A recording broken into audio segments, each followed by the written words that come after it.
সবাইকে স্বাগত জানাই। আমি রাজশ্রী। আজ আমাদের সাথে উপস্থিত আছেন বামপন্থী নেতা চন্দন চক্রবর্তী মহাশয়। প্রথমেই ওনাকে ধন্যবাদ দাদা আমাদের নিমন্ত্রণে আসার জন্য। আজ ওনার কাছ থেকে আমরা কিছু প্রশ্নের উত্তর জেনে নেব। দাদা, প্রথমেই করিমগঞ্জের নাম বদলে যে শ্রীভূমি রাখা হয়েছে তাতে আপনার কি প্রতিক্রিয়া? দেখুন, আমি খুব স্পষ্ট কিছু কথা বলবো। আপনি আমাকে প্রশ্ন করছেন করিমগঞ্জের নাম পাল্টিয়ে শ্রীভূমি করা হয়েছে, আপনি কি অনুধাবন করছেন? সত্যি কি করিমগঞ্জের শ্রীবৃদ্ধি হয়েছে? তাহলে করিমগঞ্জের নামটা পাল্টানো হলোটা কেন? ভারতবর্ষের বিভিন্ন জায়গাতে রেল স্টেশনের নাম পরিবর্তন করা হচ্ছে। এমনকি যেটা ভারতবর্ষের একটা গৌরব, আজকে ভারতবর্ষের যে তাজমহলের নামটা পরিবর্তন করার চেষ্টা চলছে। আর এ তো হলো করিমগঞ্জে কি বলবো, না বললে হয় না। আর এতে হয়তো অনেকের ভালো নাও লাগতে পারে। আসামের মুখ্যমন্ত্রী হিমন্ত বিশ্ব শর্মা বলছেন রবীন্দ্রনাথ ঠাকুর নাকি করিমগঞ্জে আসছিলেন। তো রবীন্দ্রনাথ ঠাকুরের সম্মানার্থে তিনি শ্রীভূমি নাম দিয়েছেন, সেটা সম্পূর্ণ মিথ্যা। তার ভৌগোলিক অবস্থান সম্বন্ধে সামান্যতম আইডিয়া নেই। সিলেট জেলাতে এসেছিলেন রবীন্দ্রনাথ ঠাকুর এবং সিলেট জেলার 5টা মহকুমার মধ্যে করিমগঞ্জে একটা মহকুমা ছিল। এই 5টি মহকুমা নিয়ে জেলা ছিল সিলেট জেলা। এই হলো তার ইতিহাস। এখন আসুন করিমগঞ্জের নামটা কিসের জন্য হয়েছে? রবীন্দ্রনাথ বিবেকানন্দ রোড, মহাত্মা গান্ধী রোড, বিদ্যাসাগর সরণি, বিভিন্ন রকমের নাম আছে। কিসের জন্য? এদের কিছু উল্লেখযোগ্য ঘটনা ছিল তাদের দৈনন্দিন জীবনে, সাধারণ মানুষের জন্য কিছু করে গেছেন। এর জন্য করিমউদ্দিন কি করেছেন? করিমউদ্দিন সম্বন্ধে জানেন নাকি? যারা শ্রীভূমি জিন্দাবাদ বলছেন। করিমগঞ্জের নামটা হয়েছে, করিম নামে একজন বিখ্যাত মানুষ ছিলেন। বিখ্যাত কিভাবে হয়েছে? তার জীবিতকালে তার কাজকর্ম, তার কাছে হিন্দু ছিল না, মুসলমানও ছিল না, তিনি মানুষের জন্য একটা কিছু করে গেছেন। যেমন ধরুন করিমগঞ্জে করিমউদ্দিন চৌধুরী নাম, মোহাম্মদ করিমউদ্দিন চৌধুরী। এই করিমউদ্দিন চৌধুরী প্রথম করিমগঞ্জে এসে নটিকালে বাজার করেছিলেন, কিন্তু স্বল্প বৃষ্টিতে এই নটিকাল জলমগ্ন হয়ে যায়, যার জন্য এইখান থেকে সরিয়ে সেন্ট্রাল মার্কেট তৈরি করেন। সেন্ট্রাল মার্কেট মানে যেটা আজকে সংকট বাজার বলা হয়। এই তো হলো ইতিহাস। আজকে শ্রীভূমি নাম দিলেই কি হলো, আর শ্রীভূমি নাম না দিলেই কি হলো? যদি আমার এই অঞ্চলের শ্রীবৃদ্ধি হয়, আজকে সিলেটে কি হয়েছিল? সেইখানকার শ্রীবৃদ্ধি কিসের থেকে ছিল? মূলত এই সিলেট জেলার 5টা মহকুমাই আমাদের কৃষির উপরে ভিত্তি করে, কৃষি ব্যবস্থার উপরে ভিত্তি করে সমাজ গড়ে উঠেছিল। সেখানে ক্ষুদ্র শিল্পের প্রসার ছিল। ওই কিছুদিন আগেও বোধহয় আপনারা দেখেছেন কালীগঞ্জে ওই চাটাই বানানো হতো বা বিভিন্ন জাল বোনা হতো, সুতোর জাল বানানো হতো, মৎস্য ব্যবসায়ীরা তা কিনে নিতেন। এই ধরনের কুটির শিল্প, ক্ষুদ্র শিল্প এখানে প্রসার ঘটেছিল। বাকিটা ছিল কৃষির উপরে ভিত্তি করে সমাজ গড়ে উঠেছিল। এখানে ক্ষুদ্র শিল্প, আজকের দিনে ক্ষুদ্র শিল্পও নেই, ভারী শিল্পও নেই। 5 গ্রাম যেটা ছিল সেটা ধ্বংস হয়ে গেছে। সুগার মিলের নাম করে সব শেষ হয়ে গেছে। আজকে বেকাররা করে বেকার সমস্যা, বেকারত্ব বাড়ছে, বেকার সমস্যার কোনো সমাধান নেই। তো কিসের জন্য আজকে শ্রীভূমি তৈরি নাম দেওয়া হলো? কি শ্রীবৃদ্ধি হয়েছে? আপনার কাছে আমি প্রশ্ন করছি, আপনি তো আমাকে প্রশ্ন করছেন, আমি আপনাকে প্রশ্ন করছি, কিসের কি কারণে শ্রীভূমি করা হয়েছে? আপনি যদি বলতে না পারেন তাহলে আমি বলবো। শ্রীভূমি করা হয়েছে এসের জন্য একটা দ্বিজাতি তত্ত্ব মানসিকতার থেকে করিমগঞ্জ করিমউদ্দিন চৌধুরী এইটার থেকে পাল্টিয়ে শ্রীভূমি করা হয়েছে। কারণ হলো সামনে ইলেকশন, হিন্দু এবং মুসলমানের নাম সহ্য করতে পারছে না, যার জন্য হিন্দুদের সন্তুষ্ট করার জন্য শ্রীভূমি নাম দেওয়া হয়েছে, আর কিছু না। আমি দায়িত্ব নিয়ে কথাগুলো বলছি। কি অবস্থা রাস্তাঘাটের? এই রাস্তা দিয়ে চলাফেরা করেন তো, স্বল্প বৃষ্টিতে শহর জলমগ্ন হয়ে যায়। বৃষ্টি যদি না থাকে, ধুলার তুফান ছুটে, যাওয়া যায় না। কি হলো রাস্তার অবস্থা? এটা তো ন্যাশনাল হাইওয়ে, কোটি কোটি টাকা আর্ন হয়। এই আন্তর্জাতিক রাস্তা, তার অবস্থানটা তো অত্যন্ত শোচনীয়। আমি প্রায় সভাতে বলি, এই রাস্তা দিয়ে মাফ করবেন আমি যে কথাগুলো বলছি, এই রাস্তা দিয়ে কোন গর্ভবতী মহিলা হাসপাতালে যাওয়ার প্রয়োজন হয় না, রাস্তায় গর্ভপাত হয়। শিশুর জন্ম হাসপাতালে নয়, বাড়িতে নয়, রাস্তায় হয়, গাড়ির মধ্যে। এত শোচনীয় অবস্থা। এত এই করিমগঞ্জের রাস্তাশ্রী আমার এত সুন্দর, এত শ্রীবৃদ্ধি হয়েছে করিমগঞ্জে। লুটে পুটে খাচ্ছে এরা। উন্নয়নের কথা নিয়ে যে বিজেপি সরকার আসার পর থেকেই অনেক কথা বলছে, আপনাদেরকে অনেক কিছু বলতে শোনা যায়, তাতে আপনি কি বলবেন? কে বলছে উন্নয়ন হয়নি? জয়ন্ত মোল্লা বড়ুয়ার উন্নয়ন হয়েছে। জয়ন্ত মোল্লা বড়ুয়া মুখ্যমন্ত্রীর বক্তব্য, তার মন্ত্রিত্ব চলে গেলে, তার এমএলএশিপ চলে গেলে সে খাবে কি করে, তার পরিবার চলবে কি করে, খাবে, কিভাবে পড়বে, যার জন্য তাকে 50 লক্ষ টাকা অনুদান দেওয়া হয়েছে। আমি আপনাদের মারফতে আমি জনগণের উদ্দেশ্যে বলছি, আপনারা কি জানেন যে 50 লক্ষ টাকা যাকে দেওয়া হলো সেই টাকাটা কার? মুখ্যমন্ত্রীর ব্যাংকের গচ্ছিত টাকার থেকে তো 50 লক্ষ টাকা দেওয়া হয়নি। সেই টাকাটা দেওয়া হয়েছে আমার, আপনার, আমাদের রক্তরে জল করা যে পয়সা, যে ট্যাক্স সরকারের কোষাগারে জমে। সরকার মানে ব্যক্তি না, সরকারের কোষাগারে জমে সেই টাকা থেকে 50 লক্ষ টাকা অনুদান দেওয়া হয়েছে। কোথায়? আজকে আশা কর্মীরা আমি দেখেছি তারা অনাহারে অর্ধাহারে আছে, 2000 টাকা মাসে পায়, মুমূর্ষ, চিকিৎসা করাতে পারছে না। অনেক ক্যালিবারওয়ালা ছেলে মেয়ে আছে, লেখাপড়া করাতে পারছে না। কোথায়? তাদের অনুদান তো দেওয়া হয়নি। একই স্বদেশী আন্দোলন, ভারতবর্ষ স্বাধীনতা আন্দোলনে যারা যোগ দিয়েছিলেন, পরবর্তীকালে কি হয়েছে? তাদেরকে ভাতা দেওয়া হয়েছে।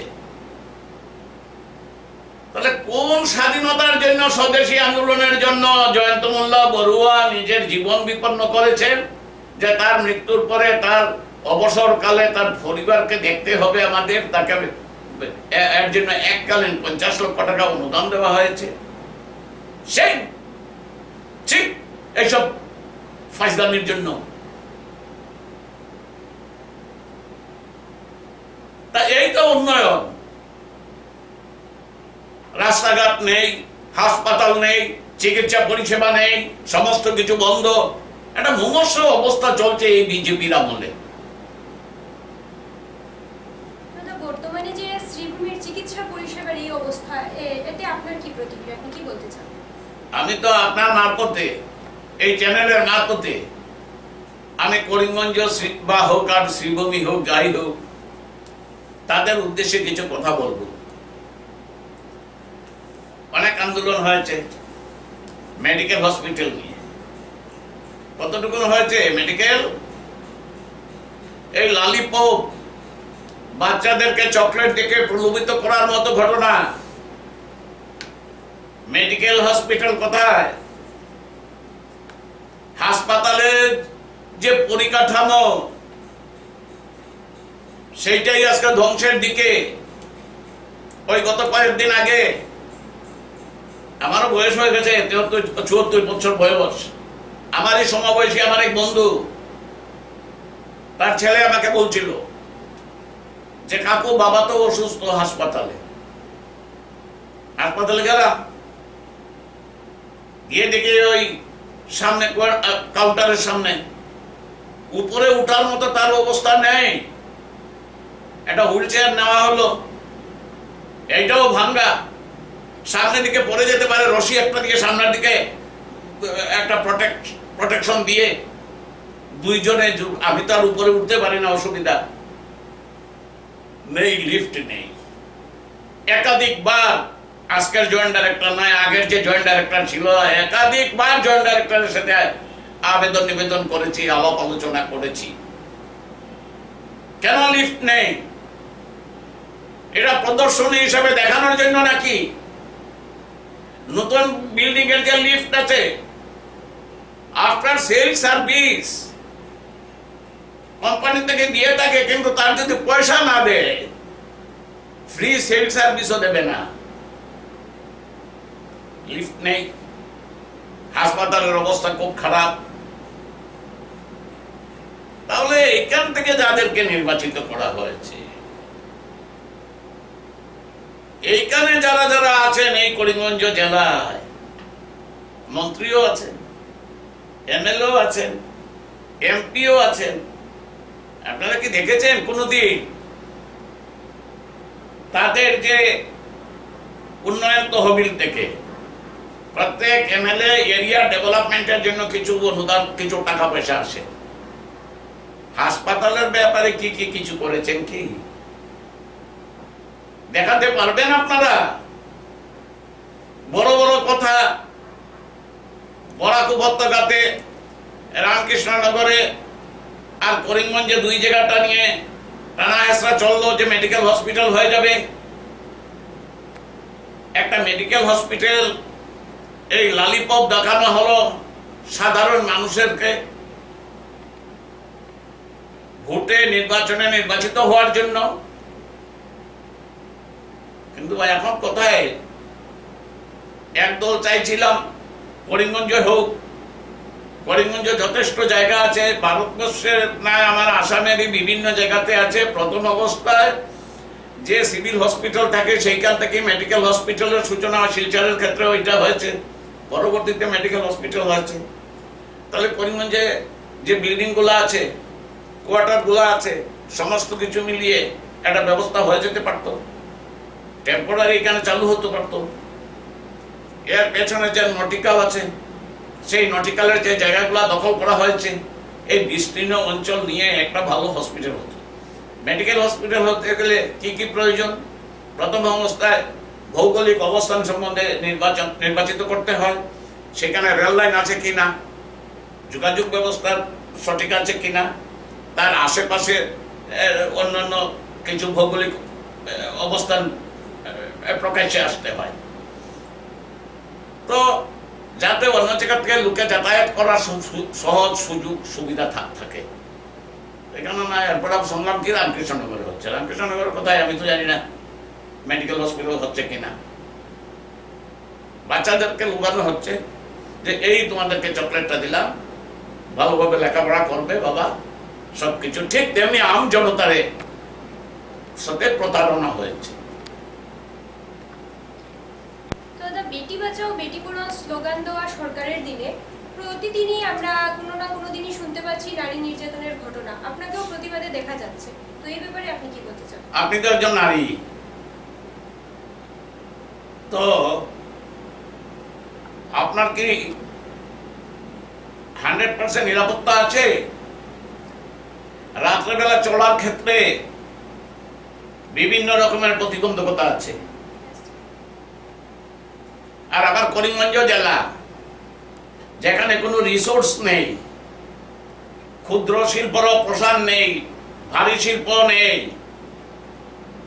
চাকুরিও নেই, বেকার যুবকরা কি করছে? রাস্তার পাশে বাপের পয়সা থেকে পয়সা নিয়ে মদ্যপান করছে, দিনের পর দিন মদের দোকানগুলা বাড়ছে। উন্মাদ ছেলেগুলা রাস্তায় মেয়েদের নিয়ে চিৎকারি করছে, গেল এক। আর বেটি বাঁচাও বেটি পড়াও, যেটা মণিপুরের ক্ষেত্রে আপনারা দেখেননি, একজন মহিলারে, একজন না একাধিকই আছে, কিন্তু বিশেষ করে একজন মহিলাকে পুরো নেকেট করে রাস্তায় লেফট রাইট করিয়েছে মিছিল, মানে তাকে যেতে বাধ্য করেছে।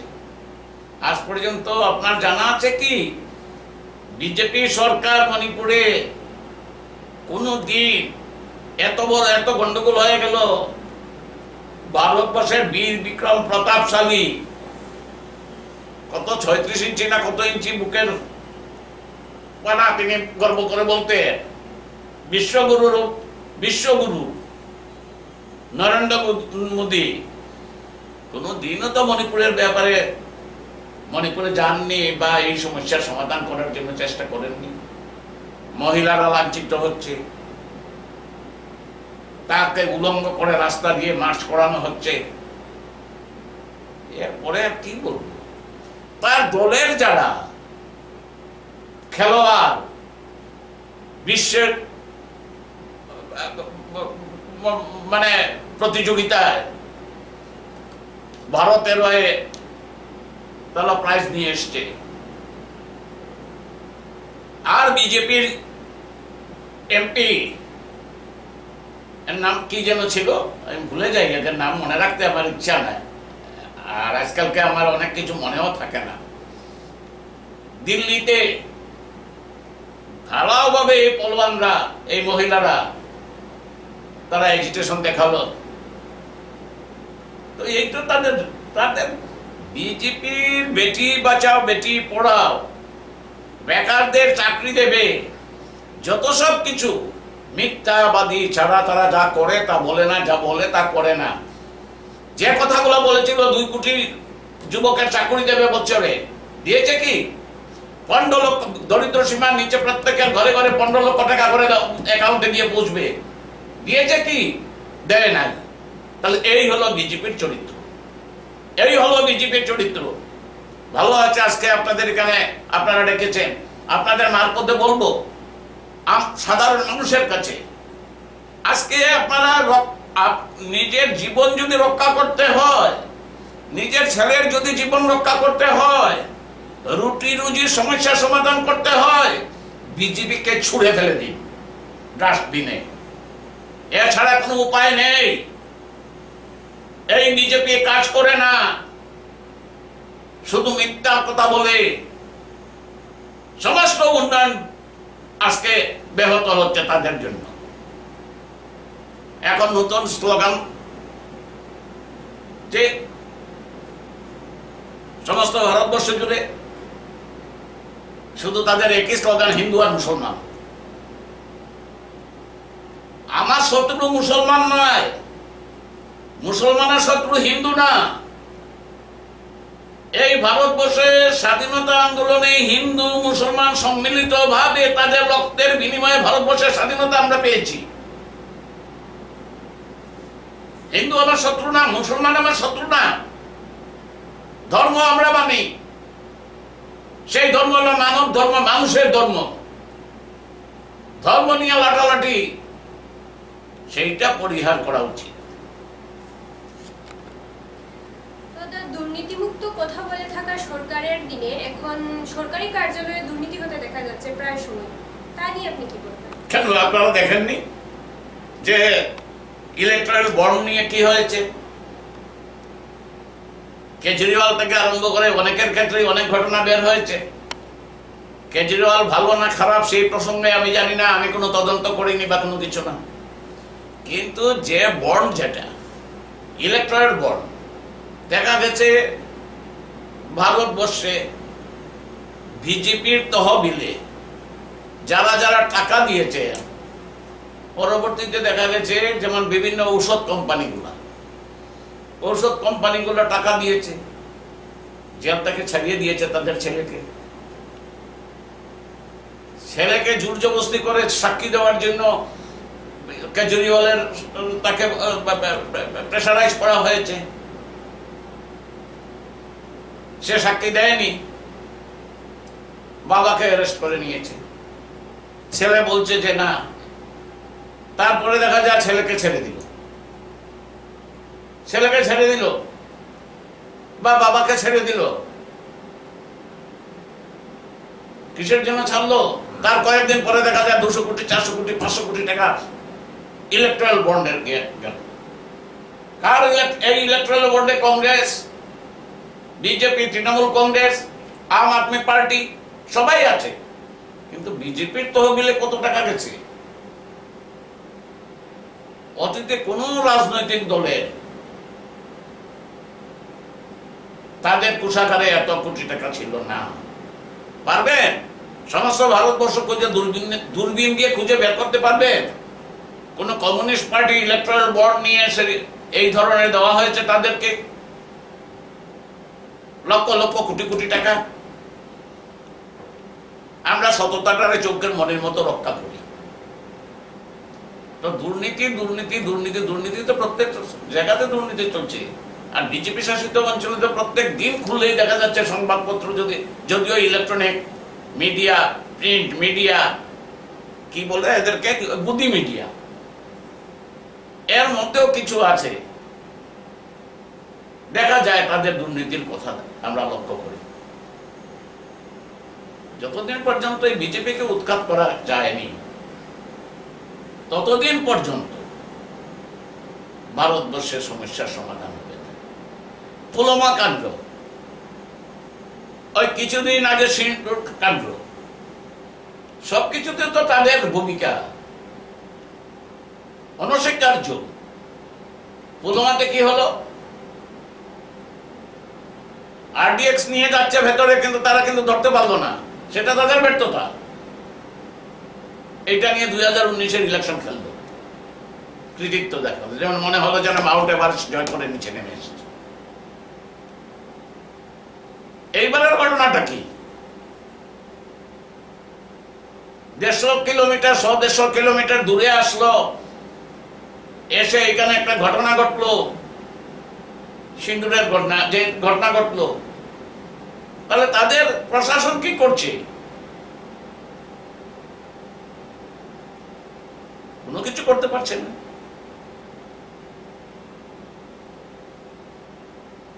তো এই তো তাদের ব্যর্থ প্রশাসন। আজকে এমন একটা দিন আসছে, যে কথাটা বলছি, এই দুর্নীতিবাদ যদি কেউ প্রমাণ সহ দুর্নীতি,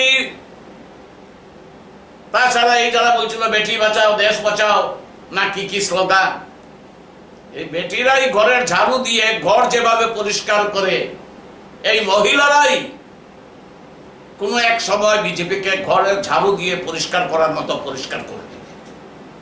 ধন্যবাদ, আমি এর বেশি আর কিছু বলবো না। ধন্যবাদ দাদা আপনাকে। আমাদের বার্তালাপ অনুষ্ঠান আজ এ পর্যন্ত।